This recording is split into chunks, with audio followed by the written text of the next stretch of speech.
We are all familiar with our hometown, home uni, home culture and values. We go through day-to-day life easily because we are fluent in our culture's social cues, such as when to hold the door or to offer a cup of tea to a friend. When we immerse ourselves in a new culture, we have to learn many things. How to get around, what to eat, how to speak, and how to act appropriately. As a global society, we call the process of learning these things the cultural adaptation cycle. This is Norbert. He's travelled abroad for uni and he's about to demonstrate the different stages of cultural adaptation. Upon arriving in a new environment, we often feel excited, optimistic, and in awe. We're intrigued by new sights, sounds, and smells. This is the honeymoon phase.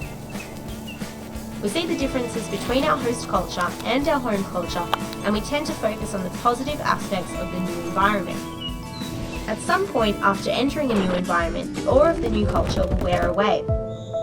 Differences that once seemed quaint may now appear more like hurdles or annoyances.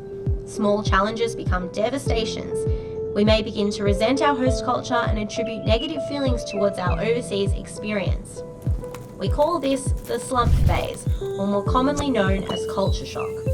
The slump can happen at different times and in different ways for each of us, and its symptoms can affect us physically and mentally.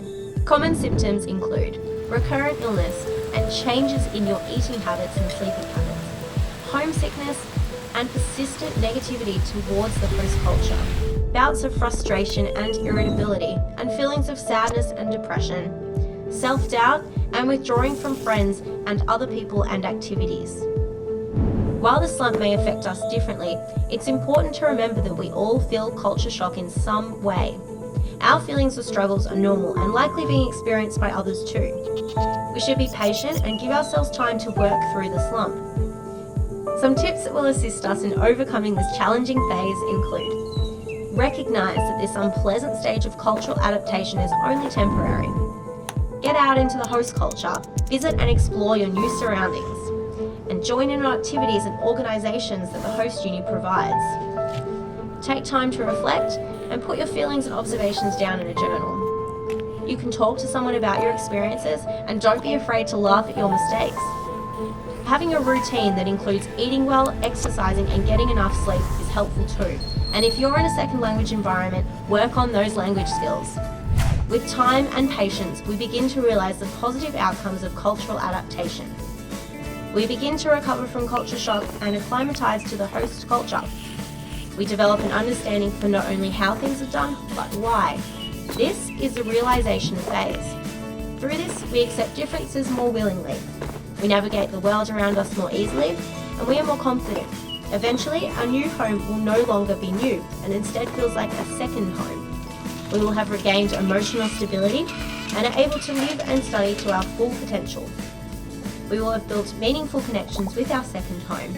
We recognise that we've changed as a result of our experiences and begin to meld this with our identity. This is the adaptation phase. For most, reaching adaptation is not the end of the cultural adaptation cycle. We may encounter relapses of culture shock and enter into feelings of frustration or sadness once again.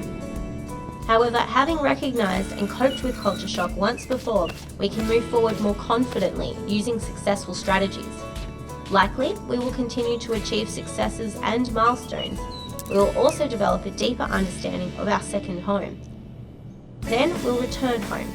When returning from our overseas experience, we'll be reminded once again that our perception of the world and our home has changed, that we have changed. Relearning the routines of our home or uni may be frustrating at first. We may struggle to find ways to include our new perspectives in our day-to-day life. However, never doubt. As we have already learned, these feelings are normal and common. We simply need to adapt.